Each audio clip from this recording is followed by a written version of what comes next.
Live from Dean College Digital Studios, presenting episode 2 of the Rox Revival Podcast, featuring Liam O'Sullivan. My name is Quinn Alexander, and once again, I'm joined by Curran Coakley, big brain Syracuse kid. Stop, you flatter me. And we got Grant Flood, the color commentator now for the Brockton Rox. Yeah, I'm super excited to get episode 2 underway.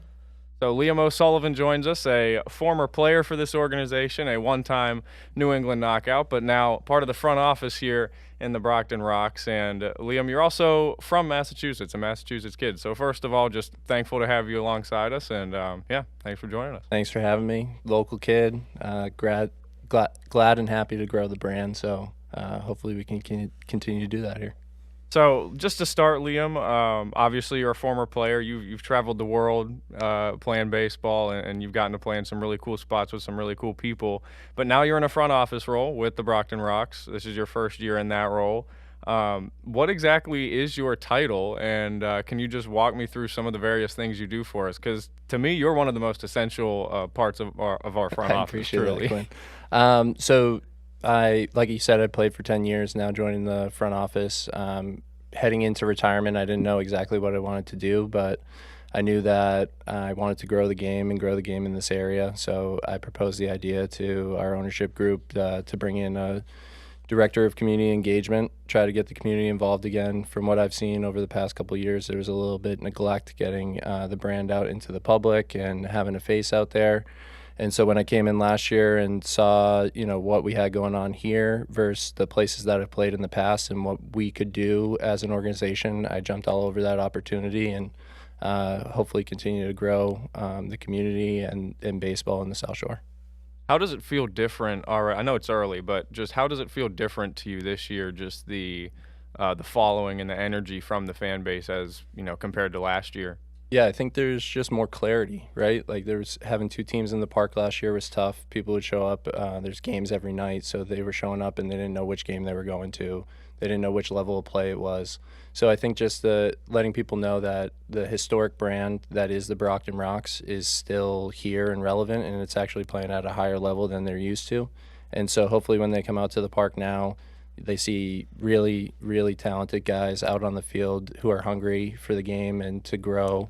They're professional athletes now, so they're getting paid to play, and it's their job. And hopefully their product on the field is shown to the fans every day. And if they have a good time at the park with our entertainment and the product on the field, hopefully they'll continue to come back. As a former player, do you kind of find it as like a source of personal pride to be putting the product out there when people are showing up where you're like, I want to be playing for that team? Like, I would want to be out there as a player myself. No, I mean, I think every player, the higher end level of baseball that you play, the more fans that are at the game, the easier your job is. So I've always said that, you're practicing every day in order to put your product on the field, and you always have eyes on you in professional baseball and any professional sport. And the more eyes that are on you, the more energy that you can harness, those nerves you can turn into adrenaline and you can turn into fuel. And I think when there's a buzz in the stadium, it's a lot easier for you to get into your flow state and do your job because things are the way they're supposed to be. And I think there is a bit of personal pride because you don't want to play in front of no people. You want to play in front of as many people as you can. And that buzz is, I think, what was my itch as a player. Like, all eyes on me, here we go, now it's time to go. And I would love to pass that on to my teammates and to the area and the community that I grew up in because it's special. And when you have 4,000 people at a game, which our park holds 4,700, you can really have a good night. We got metal bleachers, people are slamming their feet, the place gets loud, and it's an atmosphere that kids will remember forever when they come to the game and the players remember when they're there. And for you, is it a full circle moment, being born in Worcester to end your career in New England? I'm sure that had to be a surreal moment for you. Yeah, definitely. I mean, growing up, always wanted to be a Boston Red Sox, and just loved baseball since I was a kid. I was fortunate enough to play in the Cape Cod League in 2014 for Wareham. I started on a temp contract and one of the guys from Team USA didn't come back, and I was able to fill in for the entire season, and that was a dream come true, just growing up, going to Cape League games, going to the Red Sox games, and having my family be able to come down there and see me down in the Cape then. And then for 10 years, I left and traveled the world and was able to play all over the place. And, you know, it's harder for your family to come see you. I come from a big family, and when I had the opportunity to come back to New England to play one more season and help grow an organization on the field as a player coach, I just jumped all over it because the game gave so much to me. So there's a time where you got to give back, and right now that's where I'm at. Now, you mentioned you were such a huge baseball fan as a kid. Do you think growing up in the steroid era, the MLB, you know, helped you get more invested into the sport at all? That's a good question, because a lot of people say that like steroids help the game of baseball, right? And I don't think when I was a kid I knew what steroids were, right? I remember the home run derby at Fenway Park with Sammy Sosa and Mark McGwire when there weren't monster seats up there and they were launching balls onto the Mass Pike, and like that's good for baseball, you know? So I don't know if I knew what was going on. It may have helped. I think I loved the game for what it was. I was one of those kids that was like playing imaginary baseball with my imaginary friends in my backyard off a pitchback and creating scenarios. And so I don't know if that necessarily aided my viewing. Like, I don't know if I knew that these guys were unbelievable because of that, but it definitely helped the sport. It definitely grew eyes, whether people like it or not. But I think every sport comes across a bridge where, you know, you're trying to captivate an audience, and they were during that time. And I was one of them, whether or not it was steroids or not, that I knew about when I was 10 years old, but I knew that it was a good product, and I loved the game and the atmosphere and the environment. So it probably helped the game overall. Your experience is very unique from the rest of ours in the front office, being a former professional player, especially one that played literally last year in this league, the Frontier League. How do you try and make this place and this product as a whole better for everyone involved, and whether it be players, fans, or anybody who might be in the stadium? How do you try and make the overall experience better for them, and maybe what are some things that you catch that someone who isn't a former player wouldn't? Yeah, I think one of the biggest things is, especially in sports, is knowing your demographic and knowing your audience and knowing what's going on. Baseball is a very diverse sport, and our city is very diverse in itself. And so I think if you're able to capture all those audiences by letting them know that we have representation on the team from different cultures, we have the ability to go out in the community and speak a language that not necessarily is English, but as a first language, we have guys that can talk to you in your language, and you can come to the park and feel comfortable and know what's going on, because it is a melting pot. And so I think it's culture, right? And I think Jared has done a really good job of building on the field a group of guys who want to give back, who are hungry for the game. And that's where it starts. And it starts with the culture piece, because you need to know who you are as a club, and you need to know your identity. And then our job in the front office is to take that identity and continue to build it throughout the community. And as long as everybody has the same message, then everything should work full circle. Can you talk to me just a little bit about, I guess, that culture that Doc Edmondson has established, and just, you know, in your time around him? First of all, I guess, how did you guys initially meet? I know the baseball universe, sometimes these relationships can go way back. So how did that relationship with Doc start? And then just talk to me a bit about the culture that he's established, as well as the other coaches and players in that locker room. Yeah, so it first started just through mutual friends, right? Like, I had a couple of people who knew Doc, and when you talk to them and you say, hey, I'm thinking about calling this guy to see if he'll, you know, want me on his club and be a part of the organization, you hear what they have to say about him. And I've never heard a bad thing about the man. Everything is, he's always going to be there for you. He's going to support you. He's a really good baseball mind, and he's going to let you grow as a player. And a lot of coaches don't do that. A lot of coaches are stuck in their ways. They are very, this is how we're going to do it. This is how I want it done. And Doc is a perfect example of collaboration, understanding, and motivating individuals to be the best at what they're good at. Like, he's not trying to make somebody someone he's not. And I think that carries over into the clubhouse because guys will start to understand their identity. Guys will start to understand their roles with the club. And then everything works in sync after that. And if you have a level-headed manager who's continuing to give the same message over and over again, then the sky's the limit because he's going to embrace whatever guy walks into his clubhouse with whatever his strengths are and whatever his weaknesses are, and hopefully help him grow as a player and as a person. Now, to have, of course, building your own kind of player growth as a pitcher, how is it like building that connection with your fellow catchers on the team, and what are some ways that pitchers and catchers normally bond before the season? Yeah, so a lot of catchers that I've pitched to do a really good job of getting to know their guys. If they know their tendencies, they know their strengths, they know their weaknesses. When the lights turn on, they know what that pitcher wants to do, and they know what he's trying to do in order to execute his pitches.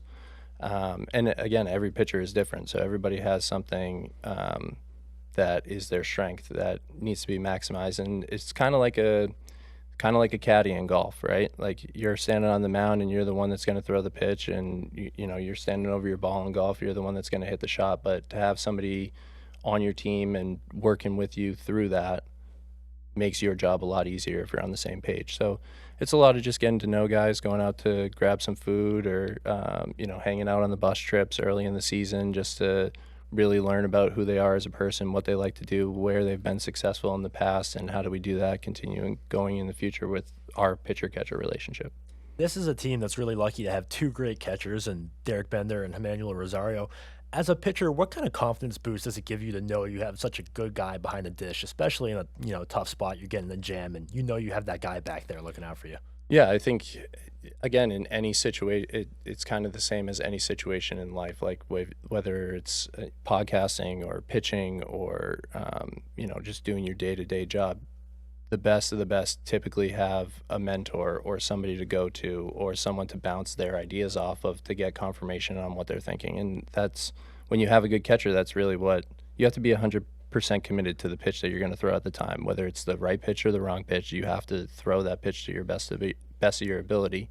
And to have somebody back there saying, I got you, this is what we're going with right now, this is your best stuff right now, let's do it. It gives you a lot of confidence on the mound to just execute and do your job. One piece of adversity that the Brockton Rox have had to overcome to start the season, and we've talked about it a lot, is 3 of their Week 1 starters have been down with injury for 2 weeks now, Marrero, Quigley, and Petrie.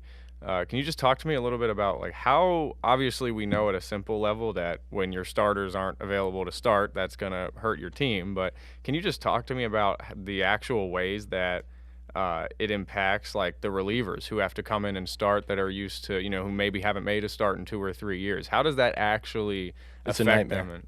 It's a nightmare.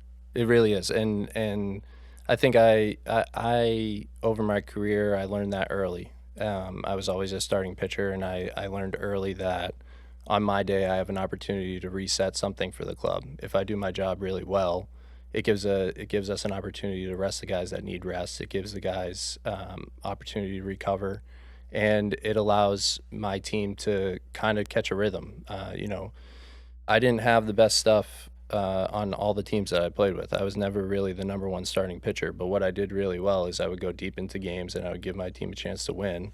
And what that allowed our team to do for the rest of the week was have guys fresh on a Friday and a Saturday, and not worry about the relief guys that are coming in later in the game when they've had 4 appearances this week, because on Wednesday, Liam went 8 innings and was able to reset everything. And so that's definitely what they're missing right now as a club. And that's a hard piece to fill. You need somebody who's going to be in the zone, throwing strikes, efficient with what they do, understanding their role, understanding that it's not necessarily to go out and strike out everybody and throw 5 innings with 14 punchies, because at the end of the day, somebody's going to have to pitch the 6th, 7th, 8th, and 9th, and then they're going to have to do that again. If you've got 3 guys who are only going into the 5th and we don't have a farm system and independent ball, guys are going to get worn down. And so there's a lot of value in that position. I think Doc realized that last year with me, and the value that just eating innings and throwing a lot of innings, what it can do for an independent club. And I think that the really good ones in independent ball have one guy in their rotation that they can look to and say, okay, he's going to give us 7 today. We can reset and we can move forward. So I don't know if you saw, but Zach Westcott, actually another pitcher in the Frontier League, just became the only pitcher in the Frontier League with 800 innings pitched over his career. He's actually the only one with 700 as well.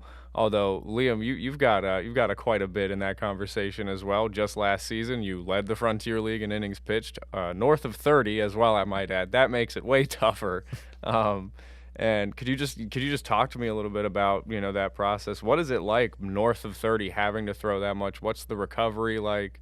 And how do you think you build your arm up to that point? Yeah, no, it's funny you bring up Westcott because I played with him, Yep. and he would last year text me all the time because he was going for the strikeout record and I was leading in innings, and he was like, I don't know if I'm going to catch you this year, innings wise. And there's an art to it, right? So I think there's a big buildup that happens at the beginning of your career. For me, it was in college in my first couple of years when I realized that I was going to be a starter. So your pitch count has to grow tremendously in that aspect. And so as you get older, your preparation just becomes longer. It takes a little bit longer for you to get loose. It takes a little bit longer for you to get to your max potential for that game and open everything up. And the process of staying healthy through all of that is a daily grind. And you're not going to, as I got older, I wasn't feeling, I would typically be sore 2 days after my start, and that started to linger into the third and fourth day. And the prep just becomes more. It's not that you're doing anything more. You're doing more of the same things that you've always done to get yourself ready. Recovery-wise, obviously, with technology over the 10 years of my career had advanced tremendously, and being able to, use different recovery methods in the back end of my career definitely helped me stay ready to go during the season. But I think as a starter, when you do your initial build-up, that happens early. If you throw the amount of innings that I did throughout every season that I played, then your arm's going to be in shape. You take a month or two off at the end of the season if you're not playing winter ball, and you give yourself a chance to rest, and then you build back up for the next season again. And as long as you don't stay too long away from the game, then your stamina will maintain. And as long as you keep throwing, doing your long toss and all the prep that you need to in order to get ready for the season, then your buildup is there, and you're capable of doing it year in and year out. As you got older, was there any thoughts of switching to a relief pitcher, or did you want to stay a starting pitcher throughout your entire career? Yeah, I've always been a guy who I'll do whatever the club needs. I've always been that guy. But I knew that my strengths were on the mound. I had 4 pitches in the zone for strikes at any time that I wanted them with movement. And that allowed me to get through the lineup 3-4 times. Whereas as a reliever, I didn't have as much swing and miss stuff. I could, but it goes back to identity. You got to know who you are. You got to know what your product is when you're on the mound, and you got to know what you do really well. And so if I do those things as a starter really well and they don't translate into a relief role, then I'm going to have to make some adjustments. And, they're not easy adjustments, and I also don't throw 100 miles an hour. So, those things are identity-based. I knew who I was. I knew what I was good at. I knew where my value was at the team for the team. And as long as I continued to show that, then more times than not, I was going to be putting myself in a good position, as well as my teammates in a good position to win the ball game, because my identity was a starter. You had the chance to obviously work with this staff with Doc Edmondson and the positional coaches last year. How did they help you kind of develop that game? You mentioned you got 4 pitches in the zone for strikes and you got movement on them, but how did they kind of help grow that in your last season? Yeah, so, I've always been learning, right? I'm a coach's kid. My dad coached basketball at a prep school in Worcester, and I'm the oldest of 5, grew up around sports, and I was a sponge growing up. And so there was a lot of things that I was able to learn last year that I wouldn't say I didn't know them in the past, but they weren't as highlighted as they were last year. And so a lot of my job last year was taking my knowledge that I had learned over the past 10 years as a starting pitcher and translating it to those guys that I was playing with. I was able to lead and show by example once a week on the mound, and then the other 5 days I was in the dugout coaching them up on whatever they needed to be coached up on, whether it was holding runners or pitch selection or daily routine, whatever it was. And so what I learned about last year is that my routine and what I had been doing and the consistency that I had allowed me to grow. And Jared and Sauce really kind of highlighted that for me. They really just made me realize that my work ethic is where it's supposed to be. And even though I'm getting older and it's getting harder, it's not necessarily that I'm not doing the right things. It's that just you're getting older and it's getting harder. So again, they're really good at knowing what guys do best. They're really good at highlighting that guy's identity and making sure that he's in a good position to be successful. And so they just did a lot of that for me, and it helped me understand who I was in the back end of my career of what I could do going forward. You mentioned your dad coaching basketball. Did you play any basketball growing up? Oh, yeah. Yeah. So we talked to Trey Trulahall last week, and he mentioned his love for basketball. Yeah. I got to ask, who's winning in a one-on-one, you or Trey? Oh, wow. I mean, I obviously got to take myself, but Like probably two different styles of game. What's the player comp? Yeah, I mean, I was more of like a Reggie Miller. Okay. Little 3-and-D action. Yeah, well, no D. No D. Like Just I was growing up like, yeah, my coaches used to hate me. I was more of like, if we score 3 and they score 2 and we do that all game, we're winning. You know what I mean? And that wasn't really the mindset back then. It wasn't the mindset of my dad either. So he was kind of big box out and defense guy. Yeah, that's what he was. I mean, he's 6'8", played at Central Connecticut State, big guy. He was banging bodies, and then all of a sudden I popped out as oldest of 5, first of his basketball team, which is what we joked about. Him and my mom had a basketball team, 5 of us, and we all played basketball as well. And yeah, I mean, he was never thrilled that I didn't play any defense, but I don't know. I had that mentality of if we score more, we win, and that's the way I played the game and unapologetically played the game that way.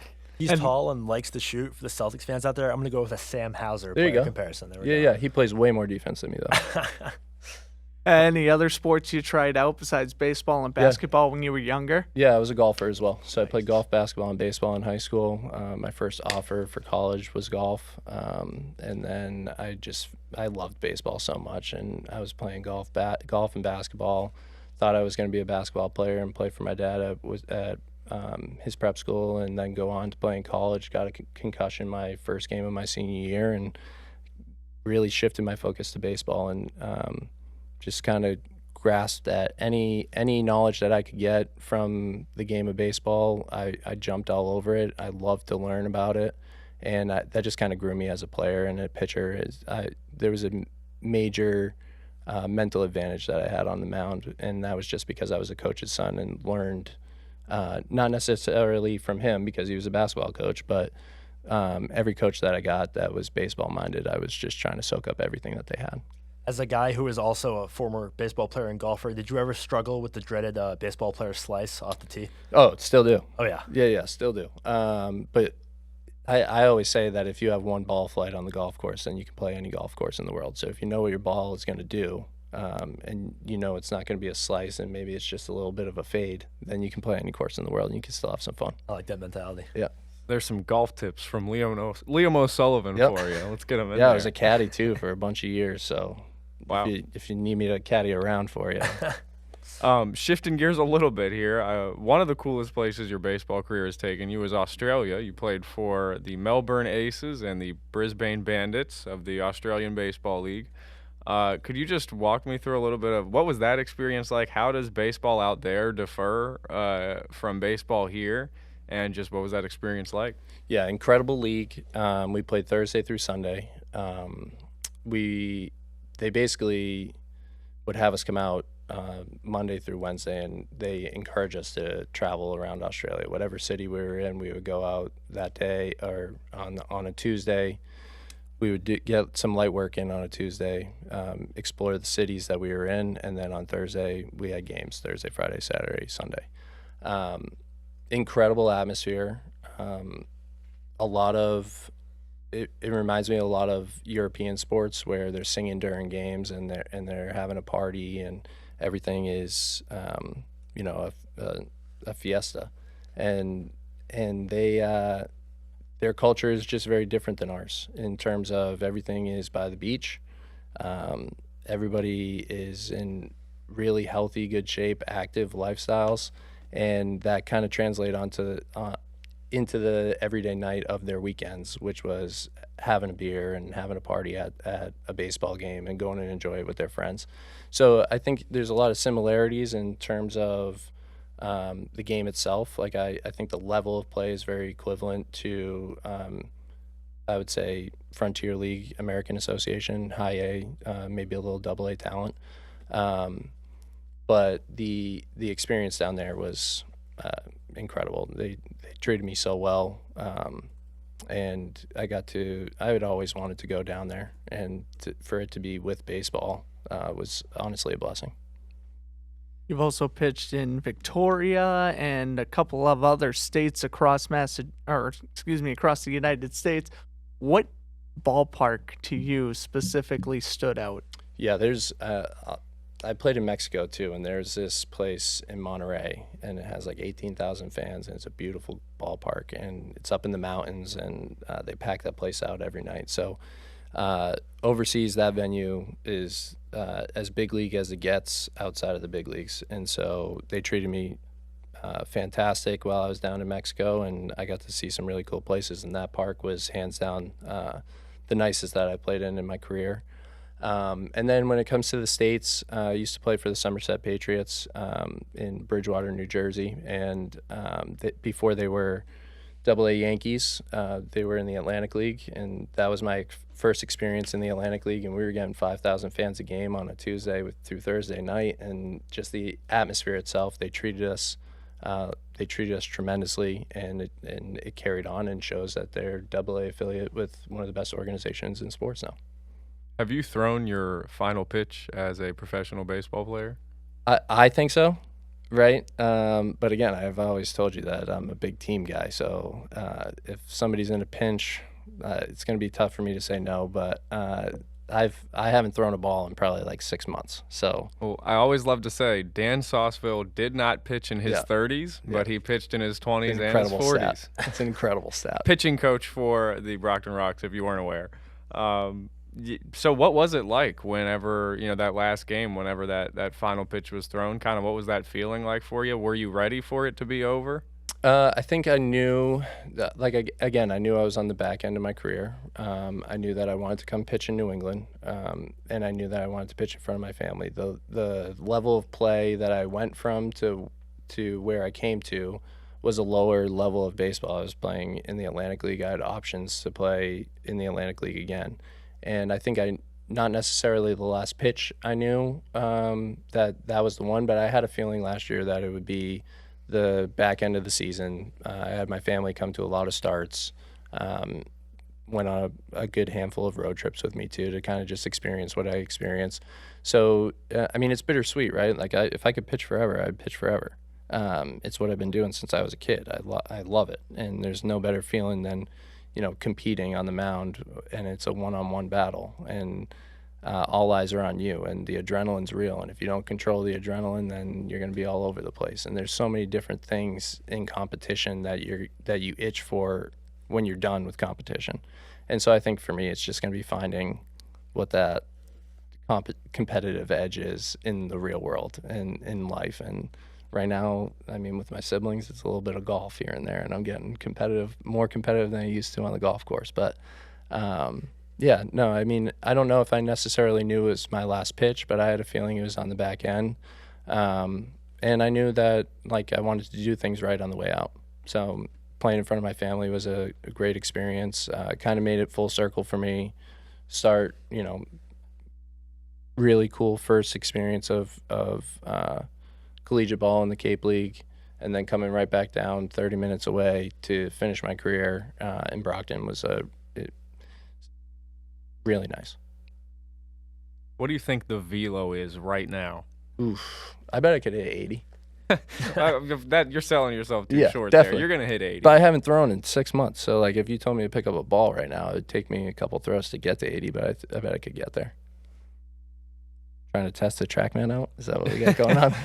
No, we're not trying. We're not gonna get into the TrackMan We should get conversation. we should get an in-house pocket radar. Have all our guests do pull downs to the back net. There you go. That'll be the next episode. We'll just have all the pitchers come in. Yeah.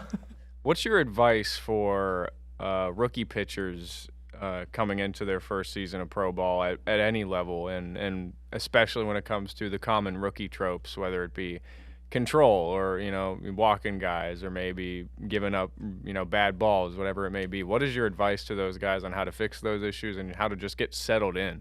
Yeah, I think all of those issues are a bigger problem to what they have going on as an individual. Like, I think those are the results of what they're not doing well yet.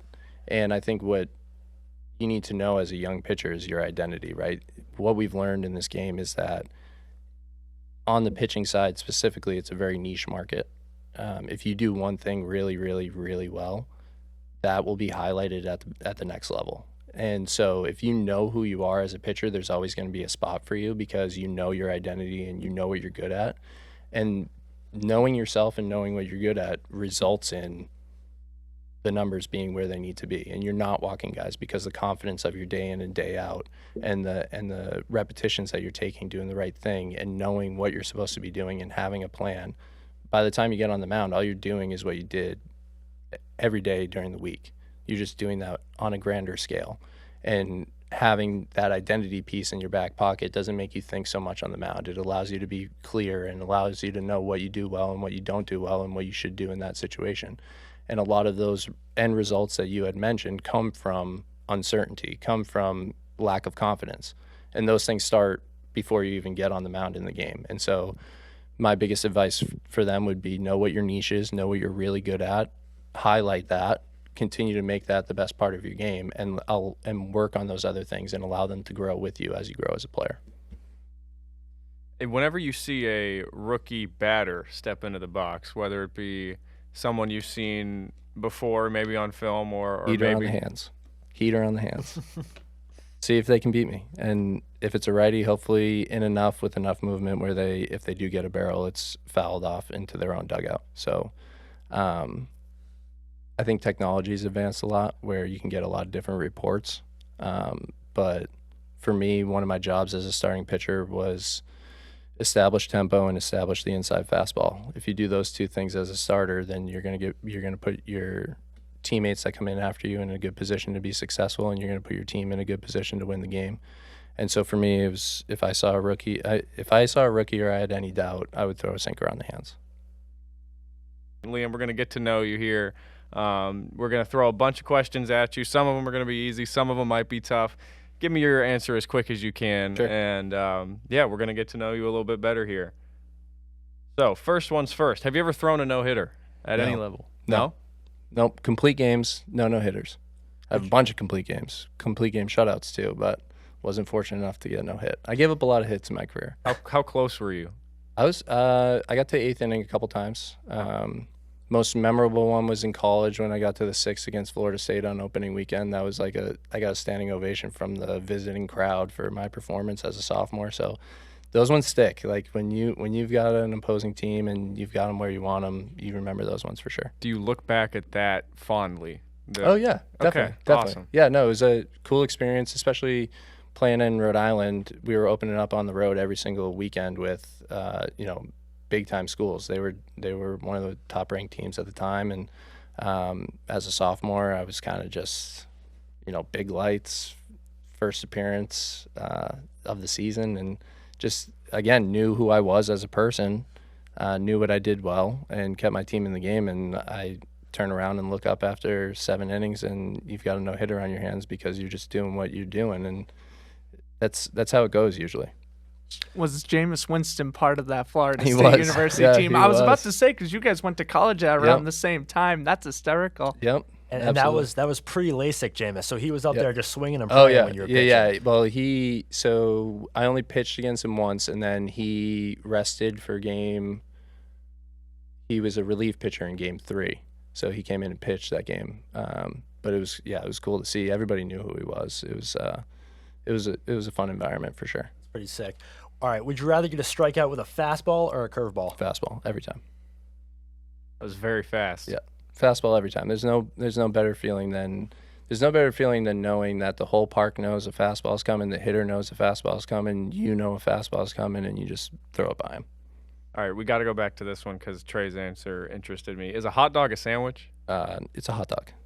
A hot dog? A hot dog's a hot dog. I think I'm a little older school than this. It's, you know what I mean? Like, it's, for me, a sandwich is, 2 pieces of bread, which I think a hot dog's just one. So what's a sub? Is a sub a sandwich? Sub's interesting. I think it's just lingo, right? There's so many different terms for sandwiches and subs, and no matter where you go, they've got a different term for whatever it is. But that's a good point about the sub, because You're that's so just straightforward. I love it. Because That's that's the politician answer right there. Very, very up the middle. well, I mean, now that I'm thinking about a sub, it's only one piece of bread too. Yeah. Yeah. You know what I mean? So now I'm kind of caught in between of whether or not. A sub is a sandwich. Yeah. Hmm. Does a hot dog become a sandwich once you start putting like sandwich related condiments on it, like onions and pickles? Like, I would never put ketchup and mustard on a sandwich. You're taking this to another level. You asked the question. Food for thought here. It's a tough question. I know it's been going around. So So is a sub closer to a hot dog than it is a sandwich? Wow. I think equal distance. I like that. I like equal. They're distance. equidistant. Yeah. I think that's a good question. Yeah. I think that's good. Who's your favorite musician or favorite music to listen to? Wow.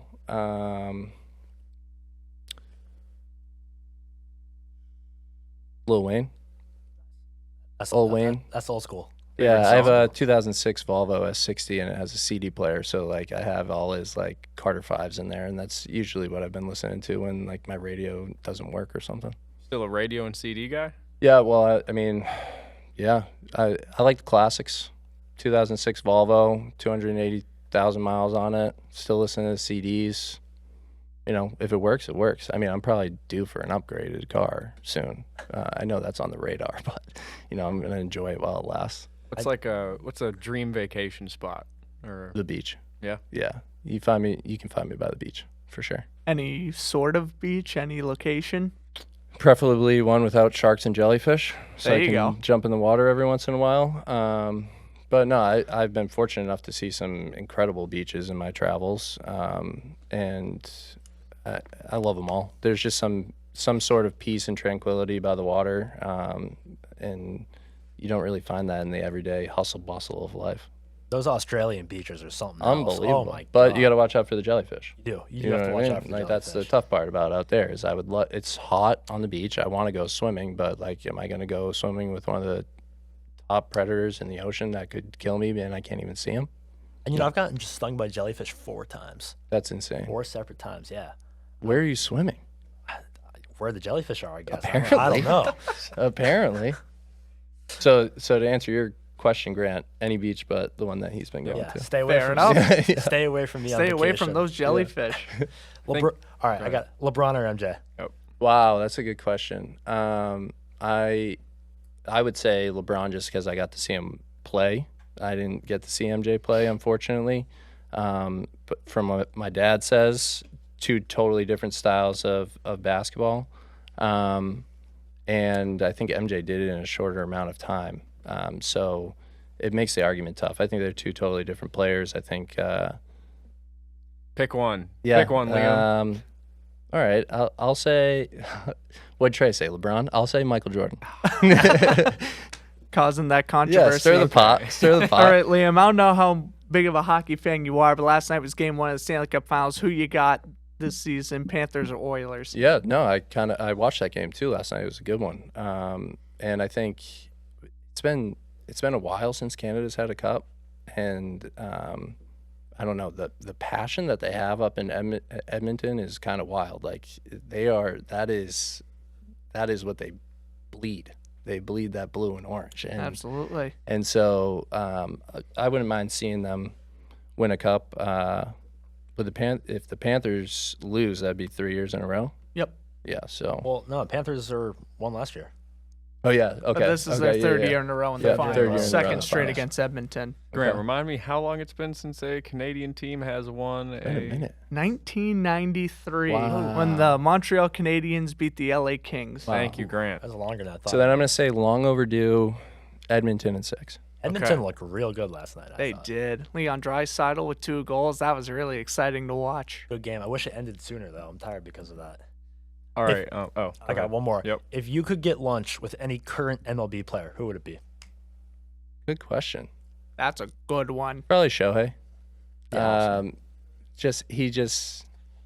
He's the best baseball player of all time. Yeah. Shohei, And to be able to just pick his brain, he seems like a nice guy too. He seems like he'd actually have a conversation with me at lunch. Yeah. So yeah, I would probably say Shohei. Okay, I do want to ask one more question because we forgot to ask it, and it's a very big one, and then we'll wrap up. Liam, you had a chance to play with Brandon Phillips in the Atlantic League with Lexington, right? Mhm. With the Lexington Legends. Could you just talk to me a little bit about that experience of being around Brandon Phillips? What is he like? And, what do you remember from that? Yeah, no, incredible guy.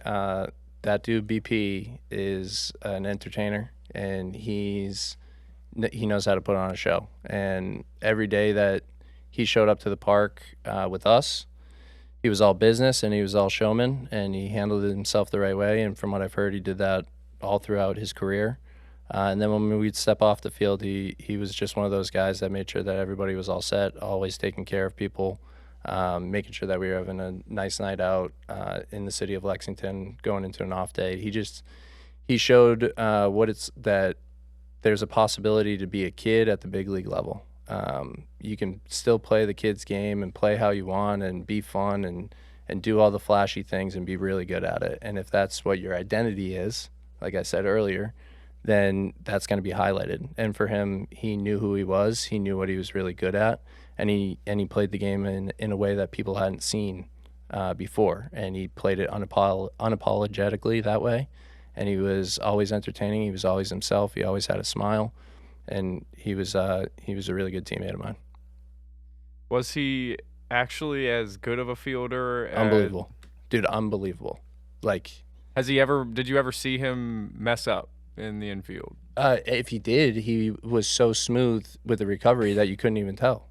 So, I mean, he was in the right positions at the right time. He had so much experience. He knew where to be. He knew what he was doing with the ball before it even got to him. So when you have that edge and you've played in the show for 10 years, when you come back down to Lexington and you're playing in front of 3,000 fans, you're still putting on a show, but it's a little less, the lights aren't as bright. And he was still he made sure that if that was that kid's first time seeing that dude BP play, like, they got to see some swag. And that's who he was as a person, and carried himself that way.